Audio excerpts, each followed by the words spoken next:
Welcome back to the Youtini Show, your one-stop shop for everything going on in Star Wars. I'm Eric, and it is a duo show with me and the beautiful, wonderful, legendary Wes. We're here to talk all about the lovely week that it's been in Star Wars, because Andor is officially the best-written show of the year. The Legends Lookback crew took over Legacy Expo. Star Wars Unlimited just delivered its biggest meta update in quite a while. And one quick reminder, Rebuild the Galaxy is coming out this week.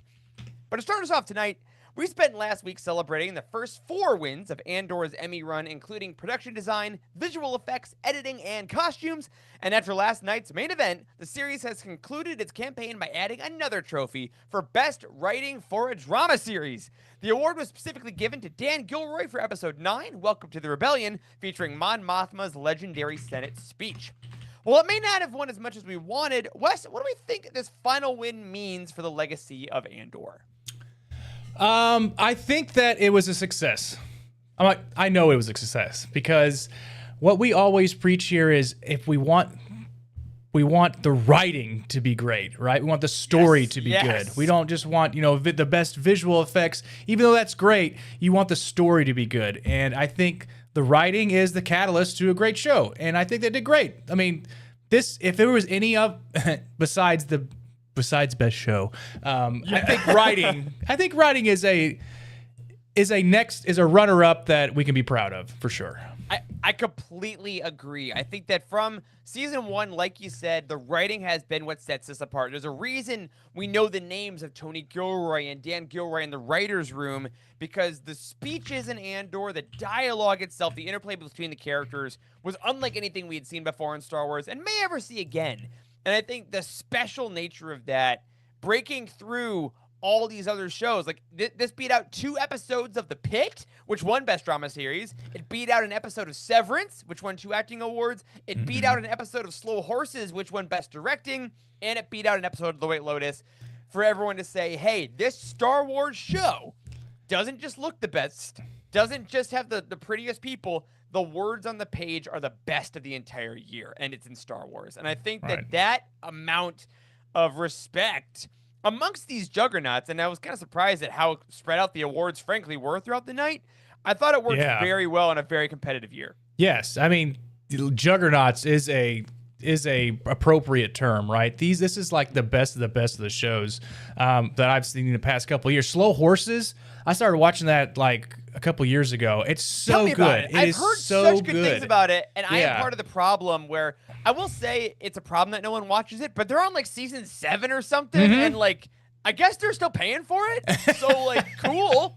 I bet I would like it, But yeah, just being in the same group as a more casual viewer, and now that they know of Star Wars, they're like, hey, Star Wars kind of, may have piqued somebody's interest. Hopefully this gets more people to watch because we won an award. We won 5 awards, not just 1. Yes. Right. So we weren't able to parade it around like Seth Rogen did with like the 9 that he had all in his, and he had to put it down. Great. Poor guy. So great.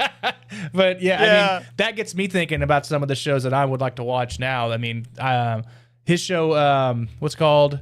Studio. The Studio. Yes. Real good. Yeah. Real good. So I think that's something that we might check out. But best writing?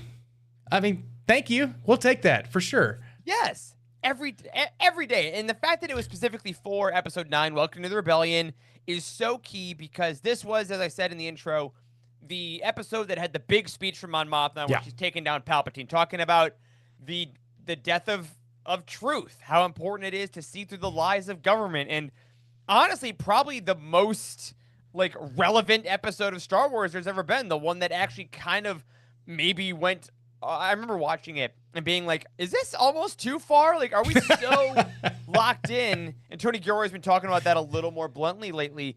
And I think it's really important that in a year where the Emmys honored a lot of shows that deal with very real life things, like The Pit winning Best Drama, in a time when healthcare workers are really still under the microscope of a lot of, stressors and a lot of news coverage. They were very key about that. And to have a show that is this like overtly anti-fascist and about the rebellion itself literally growing, those were the words they chose. Not just the cool back and forth dialogue, not the most sci-fi nature of stuff.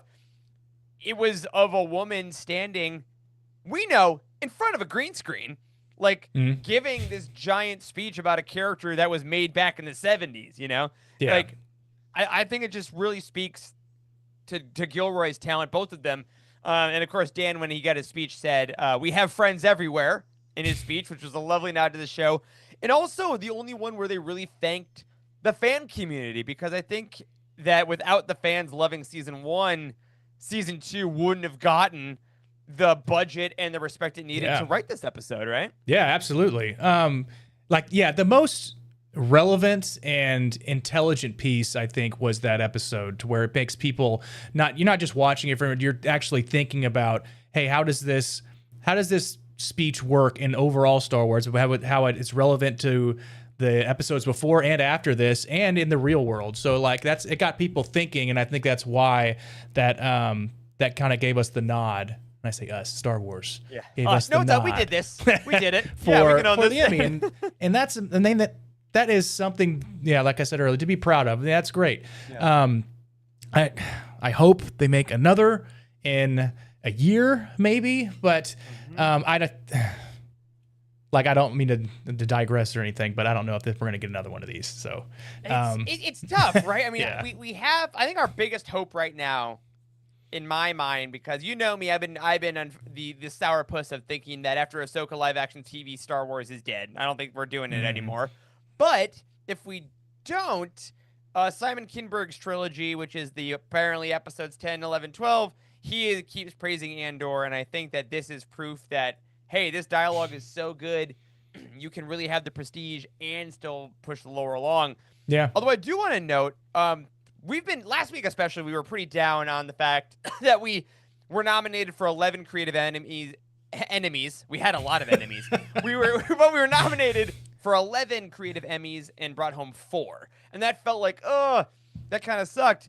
But then I saw a statistic today that with our 5 wins, I'm going to keep saying "our," you've done it now. It really feels natural. They're ours. With our 5 Emmy wins, Andor was tied for the 6th most rewarded show of the entire night across everything. That includes the SNL 50th special, the studio, the pit, Severance. Like, we were tied for 6th of all TV shows on all genres of television. That's something to be proud of. It is. You know? Yeah. I mean, again, like, if people are just going down the list, they go to Google and say who won the most Emmys, or who won, the Emmys for whatever. And they go down the list, there's like Star Wars on there. That's weird. It's tied for 6th? How so? Like, is it? Yeah. Maybe I need to check that out, right? And we know why, but hopefully this gets somebody to be like, maybe I'll check it out. So, one thing I was very pleased to see. It's not Star Wars related, but when I was watching this show, I was like, "There's no way that this guy doesn't win an award." And Trammell Tillman as Mr. Milchek, I think, was a shoo-in. 100% should have got. That should have been the only person that got that award. I loved that character. I loved he's fantastic. Because he has his highs and lows are so like close together within that show. Yeah. Like, he can do it like spot on, like back and forth. I mean, I was really proud that he got that award. That was absolutely awesome. We talked about Severance a bit last week. We're huge Severance heads. And he became the first black man to ever win Best Supporting Actor in a Drama Series. 77 years. First time it ever happened. So, holy crap. I mean, yeah, right? I was like, okay, about time. But, so yes, historic, amazing, but also just a performance of a lifetime, a career-making performance. That's why he was in the new Mission Impossible. That's why I'm sure we're going to see him in a bunch of other stuff. And then, of course, Britt Lauer? Yeah. But the lead in Severance Lauer? as well. Yeah, something like that. Yeah. Yeah, she was tremendous. She had a lovely Severance Easter egg in her speech. Do you see that in the back of her speech paper? It said, "Let me out." I didn't. Written like that. If you know, you know. So really a wonderful night of celebration of a lot of great projects. I mean, TV right now, for all the shows that get canceled, for all the ups and downs and the strikes and everything, the content and the stories being told and the performances in television, I really hope we're not taking it for granted. What we're getting right now. Like, I feel like we had that era where it was like Mad Men, Breaking Bad, Boardwalk Empire, and we're like, it never gets better than this. And now it's a whole new golden age of television. So I want to ask you though, Wes. Now that Andor is officially done, the Emmy campaign is over, the award season is done, the series is done. We're not getting any more promo boxes. There's no more interviews. Like Andor, the project, which has been apparently like 10 years of Tony Gilroy's life, essentially, is finally complete. When, if ever, are you going to go back to it? Because it's a tough watch. I don't think anyone would argue that. What do you think? I think usually I will get the itch to watch the trilogies, but like watch them in concession. So it doesn't matter. Like I'll watch the original trilogy from 4, 5, and 6, or I'll just like watch, and then I'll watch all 3 within like a day and a half or something. I think after I watch Revenge of the Sith, I might, because I'll go backwards too, just to see the stuff that I kind of like. I'll try to like point out things that I miss, but it's usually after like a trilogy watch, I will be like, let's see, what do I need to watch here? It's easy because Bethany just got into it not too long ago, and she's only seen it everything once. So it'd be like awesome. That's a kind of an easy way to rewatch it. But I am more interested to watch season 1 again because of all the different arcs that were in it. And I mean, it's been a while since I've seen season 1. So picking out some of those certain points that I saw in from season 2, the way he started growing from his character, Cassian anyways, or even all the characters, I guess, but just picking out some of those characteristics that have grown in season 2 and how they started in season 1, and kind of going back and looking at that. It's kind of like a couple of the books that I've read. Now that I know, I see it completely different. Like Scoundrels, the book I always bring up. Like if you ever watch Scoundrels, like if you read Scoundrels once, you're like, shit, I have to read this a second time now that I know what I know. Laid in. Yeah. So that's a great call. I am a notoriously horrible at rewatching, rereading, because I know I will die without watching and playing everything I want to experience. Like I just restarted up Cyberpunk 2077 like 2 days ago because I didn't play the DLC, but I started the whole game over and I'm already feeling the itch of like, I've played this, play something new. But obviously Star Wars kind of breaks that rule a little bit. I'm the same with trilogy watches. I'll do about one a year on average. With Andor, I feel like it's going to take me probably until next year. I'm probably not going to fire it up before Christmas. But I feel like I want to treat it like a bunch of movies. Because I really loved the release schedule of season 2. I know we were very critical of it ahead of time, saying this is going to sink in. We were like, we're not gonna, why are they doing it this way? This is terrible. So stupid. Corey, you were the one that was the most vocal about it. Garbage take, Corey. You know who's smarter than us? Tony Gilroy. That's absolutely true. And Kathleen Kennedy. They're all smarter than us.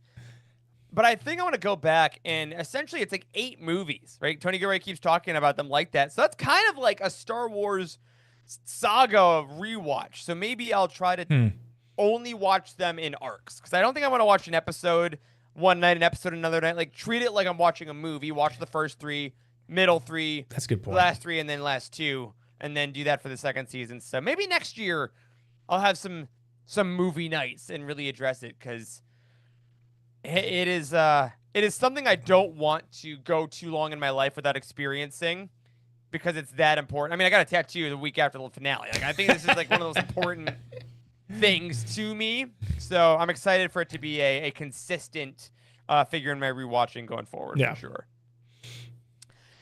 All right. Well, bye, Andor.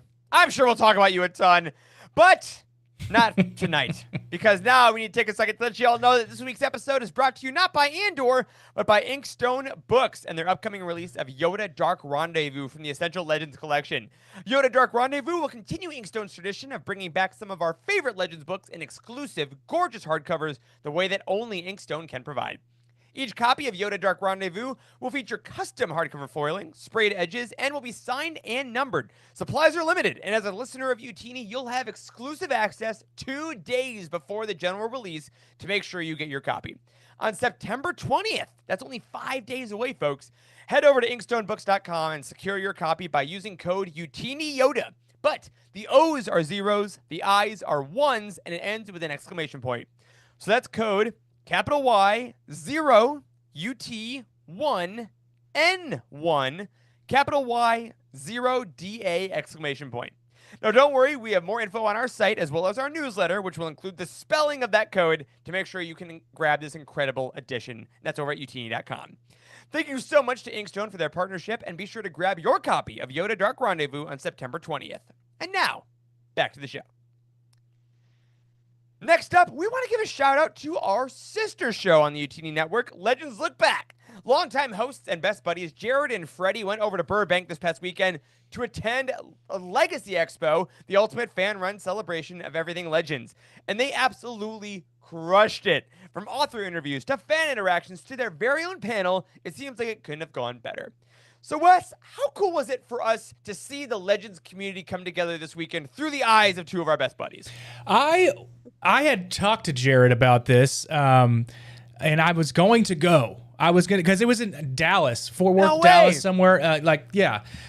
So I was gonna head up there, and then I just kind of lost track about it.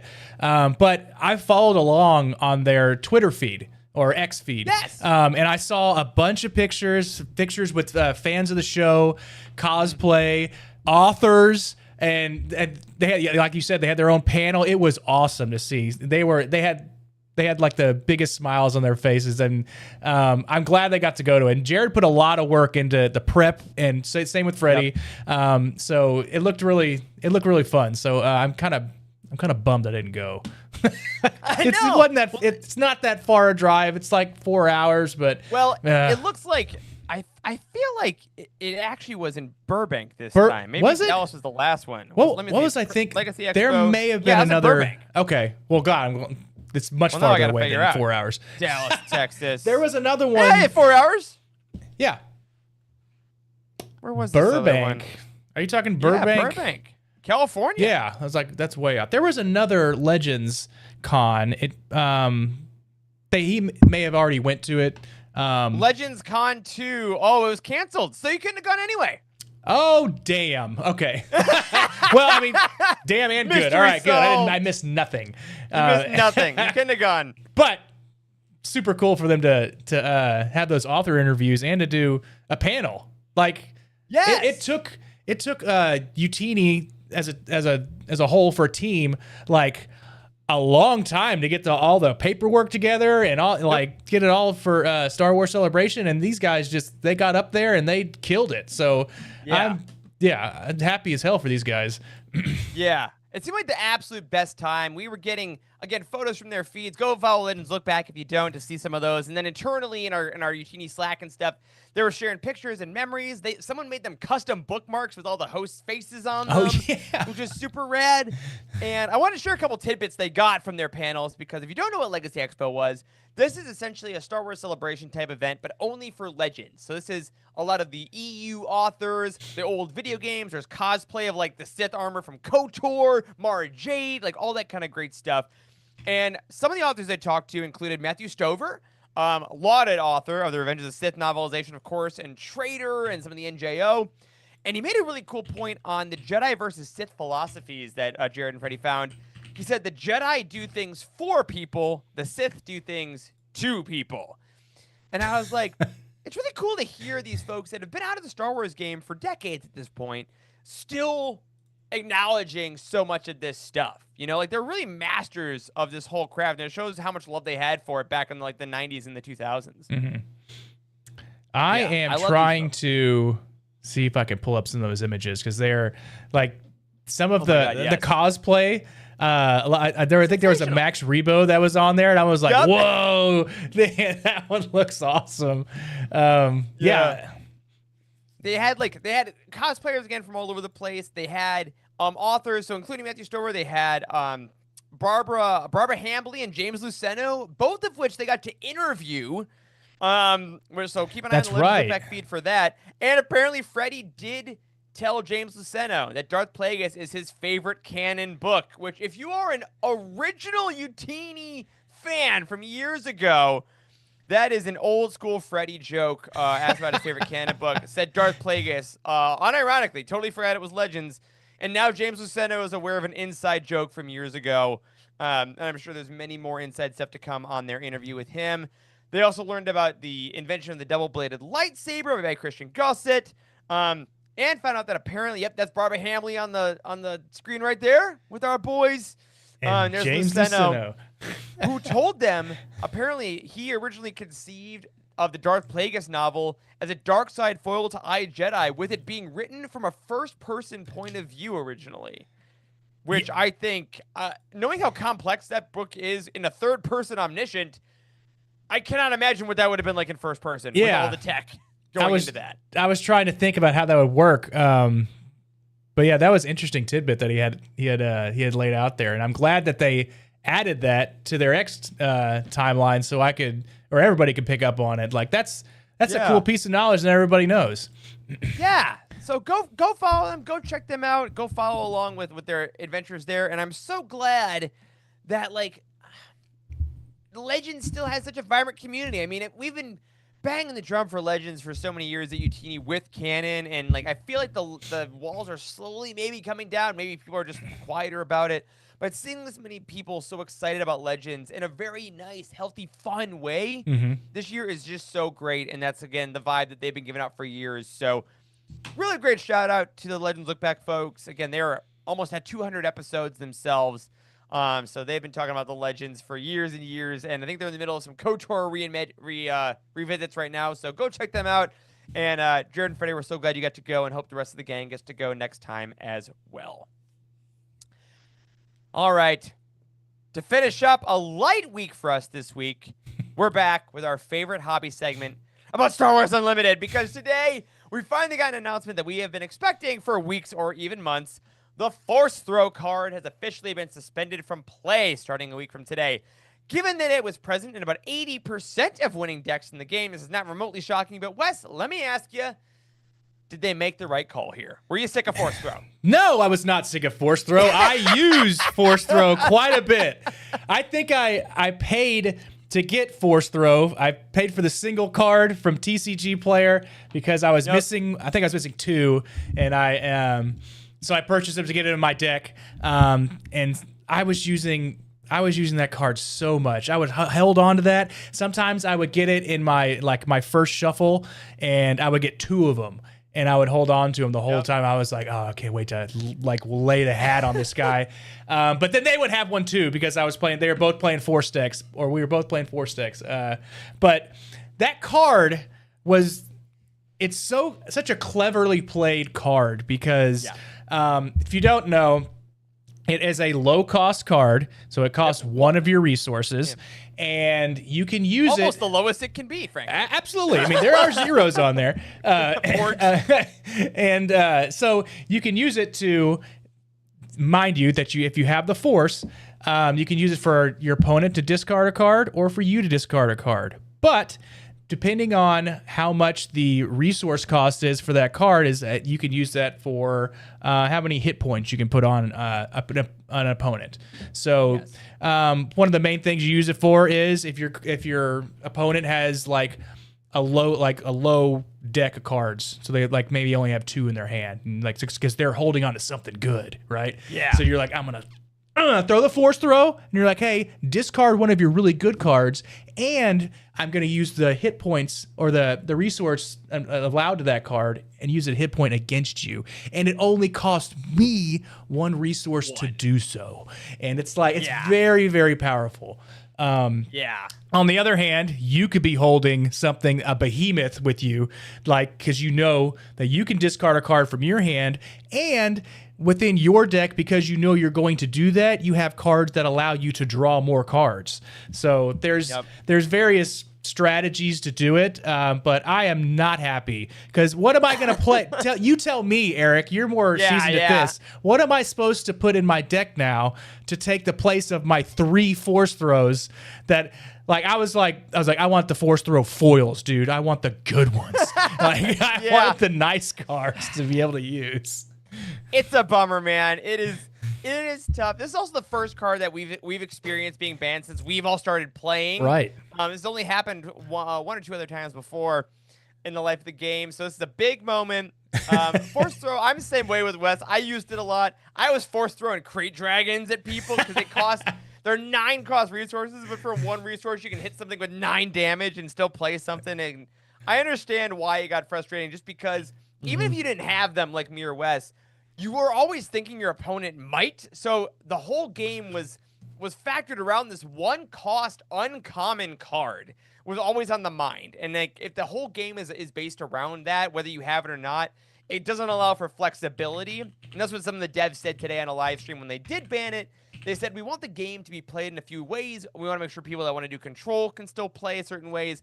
And the aggression force throws were just taking over a little too much of the brain space. So, I will say, the pivots have started happening internally. I've watched some videos already. People were very quick in the space today to say that now there's like Ray blue-green decks, blue-green heroism might be coming up because green decks have a lot of units that are bigger costs that could get force thrown earlier, which is why you'd be reluctant to play a big unit because it could get force throw killed instantly. That can no longer happen as easily. So maybe you play some of your green cards. Maybe you bring back a Data Vault set that can have some kind of bigger units that go to the mid-range or later on in the game. I'll personally be trying a Gar Saxon deck myself. I like him a lot. He has some shielded units, but I could still be force thrown with some of my big boys, but not anymore. So we'll see. And of course, even if you hate this, everybody, even if you're like, force throw is all I had, and now everything is terrible, and it sucks. We only have like a month and a half until the next set comes out. So there's going to be a lot of new cards coming in a month and a half, and that's going to involve plotting and using resources in certain ways and kind of changing up the whole vibe of the game. But the easy answer, Wes, is that I'm going to keep looking at the competitive websites and see what the really good people are playing and just copy them. Yeah. Because that is how I've learned how to play the game. Yeah, I think that's how I started doing it too. I built, like, my main deck is a Han deck now that has these 3 Your Han blue? Yeah, my Han blue. But I think it is. I still haven't done it yet. I've talked about it a couple times. I got to do the sealed drafts or the sealed they're so fun. Tournaments. We have to do that, but we had like the place that's not our normal card spot. It is far away from me. It's even farther away from my buddy, and it's even farther away from my other buddy. So it's like we have to make it. We have to plan this out like weeks ahead of time. But we're gonna do it. But then again, like this also gives me a chance to maybe I'll just throw in 3 of something else and see how that works. Right? Let's just see how this thing works. See if it works out. I'm throwing in some open fires. I think the hardest thing is gonna be now. All the ground units, I was force throwing units up into space. If I was playing a Boba deck or something, I was taking out Devastators with one resource because I could throw something over there. And now you can't do that. Now it's got to be direct open fire cards. You got to do like a Marin that can discard and do 2. You got to use Power of the Dark Side. You got to use your Talzins Assassins, things like that. Also, if you listen to this segment every time we do it and you don't play the game, we love you. I'm so glad that you're hanging out with us. Thanks. 'Cause we're getting in the weeds of this because now our whole life has been changed because I've been playing an Anakin red-blue deck lately with the Force that I finally found success with. It was so much fun. I finally played it this week. It was really good, and now it's banned the day after. I played it in a tournament yesterday, and now it's gone. So, you know, it's how it works, and if it's going to make the game more fun and more open for more playstyles, I think that's the point. So I hope it'll be fun. I'm excited. You got one more week. If you're playing in a tournament this weekend, you can still play it. So get out there now so you don't have to practice an entire new deck over the week. But I am going to start out over on Carabas, trying out some new stuff. Our Youtini League is going. I played Anakin in that. Guess never again. because that's not happening. So we're gonna. How'd you do in your first game? Oh, I won the first one with my Gar Saxon and my Anakin. That's my meta deck. Charles beat me 2-0. So I lost points for picking a meta deck, and I didn't win anything. It was terrible. Charles, the new guy, the rookie that comes on after the fact, comes in and just wins 2-0. He's too good. Good for him. I'm glad he's having a good time. Me too. Me too. And you know what I did to celebrate that? I went to Barnes & Noble with my $10 gift card, and instead of buying a book, I bought booster packs, including a Marquion Row. So they sell them in the wild now, everybody. So that'll be fun. All right. Well, before we get out of here, one last reminder. We mentioned it briefly at the top of the episode. We have new Star Wars this week. It has been very quiet lately, especially now with the Emmys being done. But Lego Star Wars Rebuild the Galaxy Pieces of the Past is coming out this Friday in full. We've talked about it a bit here. We've previewed it. There's trailers. Revan's going to be there. Ahsoka the Brickhead is going to be there. Jackson is going to be there. Wes, are you going to watch this the day it comes out? Probably not, but I might watch the first season. So. Oh yeah, you should definitely do that. Yeah. It'll be a continuation. Good call. Really have anything planned. We might do date night on Friday night, but when we come back, we might just throw this on the television because I don't think that we have much in the way of late night viewing. So let's do Rebuild the Galaxy. Why not? But I mean, I hear these are fantastic. They're funny. I mean, you can really pick up at any time, but I do want to. I want the inside jokes from season 1, so I don't miss out on what's going on with season 2. Right? So probably gonna watch it. They're continuing it, so yeah for sure. Yeah, I'm very excited about it. I don't know if I'll get to it exactly on Friday, but I'll try to watch it over the weekend. Definitely. I am so glad they're making it again. And this is mainly a reminder for everybody else because the promo for this has not been crazy. I guess Andor used up all the promo budget for every Star Wars project we were ever going to get. So as a reminder, this literal Friday, this weekend, this show is going to come out. So head over to Disney Plus, check it out. You know you already have Disney Plus. Throw it on, have a good time, and enjoy some good old Star Wars. Wow. So very light week this week. That was quick. I'm excited for what's next. Like, Andor's done. Lego will be done. They're shooting Starfighter, I guess. But, like, you know, we're pretty good on books until next month. We get the last order, I think. Yeah. So, yeah. I don't know. I've been listening. Star Wars Unlimited, guys. Now is the time. Pick up an audiobook. So I've been listening to Reign of the Empire or Mask of Fear. Yes. So I've been listening to it for like the past week on the way to work, on the back and on coming home from work. And I'm just like, I gotta be done with this. Like, I gotta be an hour from finishing, right? And there's no way I'm an hour from finishing because I'm like right in the thick of it. But I looked at it today, and I try not to do it because I want to kind of be surprised. But I'm still 7 hours away from finishing this book, and I think it was like 16 hours or so. But it's really good. There's three different arcs going on right now, and they go back and forth throughout. Each chapter, and the chapters aren't too long. They're about 15 to 20 minutes long, which takes about one chapter one way to work and one chapter on the way back from work. But I'm enjoying it so far. It's really good. Good. I think, it's excellent. Yeah, it is really good. So I'm glad that I started this. But I think what I'm going to do, if it doesn't take me, till the next book comes out in this trilogy, I'm gonna switch to the Legends. I'm gonna do a Legends book, but this time I'm actually going to read the Legends. That is where Jared comes in. I am gonna pop into their podcast whenever they come, when their next show is. I'm gonna be like, guys, recommendation. Let me know. I still have a couple of the Tales from books, like Tales of the Bounty Hunters, Tales from Mos Eisley Cantina. I never finished Tales from Mos Eisley Cantina. I was probably 50 pages from finishing. I never finished it. So I might have to read it all over again. But I always like those Tales from books because they were just like, they were like 16 books in one because they were like 16 different stories. So many. I like that idea. I am currently in the middle of Staircase in the Woods, which is Chuck Wendig's latest horror book. Chuck Wendig of Aftermath fame, one of my favorite writers. I've read almost all of his other books since then. I haven't read his sequel to Wanderers, which is Wayward, which is another tome that I'll get to someday. But this is, I figured it's getting into the fall, right? It's like the spooky Halloween-ish season, and I have some other books coming up. I have a Star Wars book to, again, I got to read The Last Order for next month. So I'm like, I'll fit in one now. And dude, I'll be honest with you, it's getting a little too creepy for me. Like, it's good, but I'm like not the most like strong man of the world. I'm a little creeped out by some of it. I'm like, Chuck, buddy, this is a lot. It's dark in here. I'm reading it with one light on. Yeah, I feel like I should be like doing it with the flashlight and stuff. Yeah, I got the underneath the physical covers. got the audio from my library. Shout out Libby.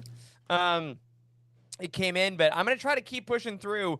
But it's a creep. I'll be like in the gym on the bike, and it's going in the headphones. I'm like, I can't listen to this in public. This is weird. I can't handle this level of horror. So I'm gonna do that, and then I'm gonna go on to The Last Order by Kwame Mbalia, which is the Finn and Jana book coming up, and then I'm actually gonna do a book club with a friend of ours from the Canon Book Club podcast, Hannah and JG. I think we're gonna read People We Met on Vacation, the rom-com from Emily Henry. It's getting a Netflix movie. It's very light and silly, and I'm like, that's what I need to get me out of this like horror show. Yeah.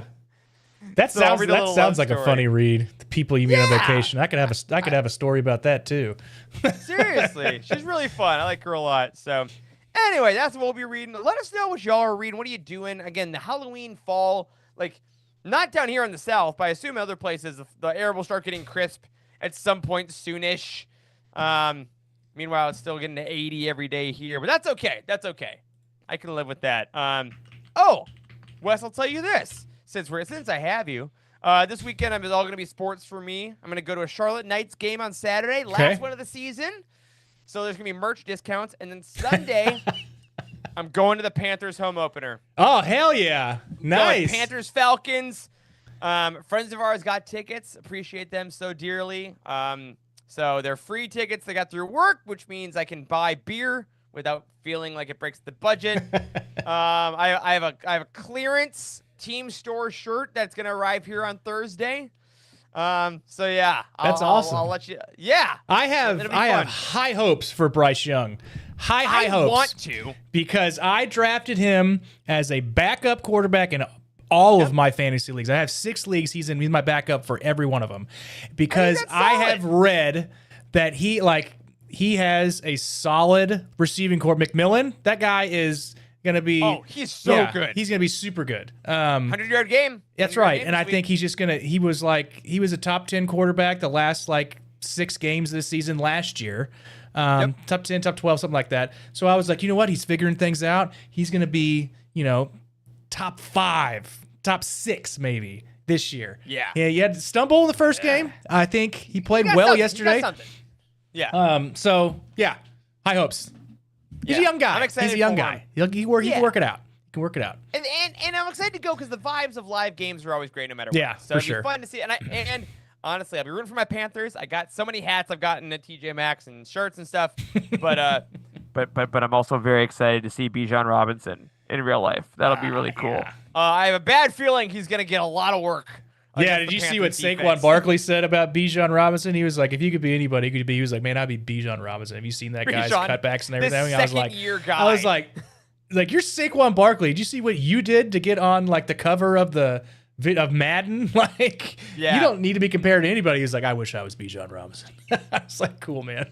So excited, man. So excited. So we'll keep y'all posted on that. Again, next week, I don't know, something might happen. We're in the smooth zone. We'll let you know what new decks we're playing. We'll come. We always like to come and hang out. It's the only time I get to see Wes in my life. So that's if nothing else, we'll talk about whether or not we watch Rebuild the Galaxy. We'll talk about the next 3 chapters of Mask of Fear, and we'll go from there.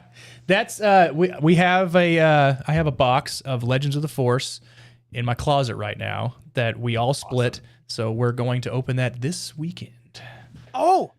I'll say that too. I'm going to hang out with Corey and Charles on Wednesday, and we're going to do a Carbonite box draft. Okay. All right. So, because Charles... Hey, mine's regular. Carbonite box, right? I got a regular box.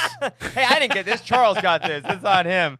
So we're going to do a draft night on there, so I'll let you know if we get something good. Okay, yeah. I would love to see what y'all get.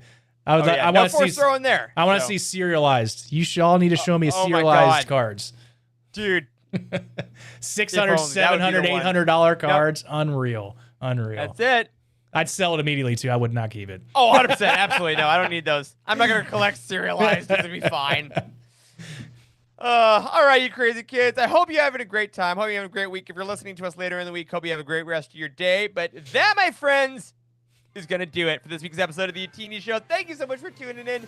Make sure to head over to youtini.com for all your latest news, needs, and some reading guides. You got some downtime from Star Wars? Pick up a book, canon or Legends. We love it all. And make sure to head over to Inkstone. By the time we see you next week, it's going to be too late. So on the 20th, inkstonebooks.com. Check out Youtini for the code to get your copy. And until then, may the Force be with you.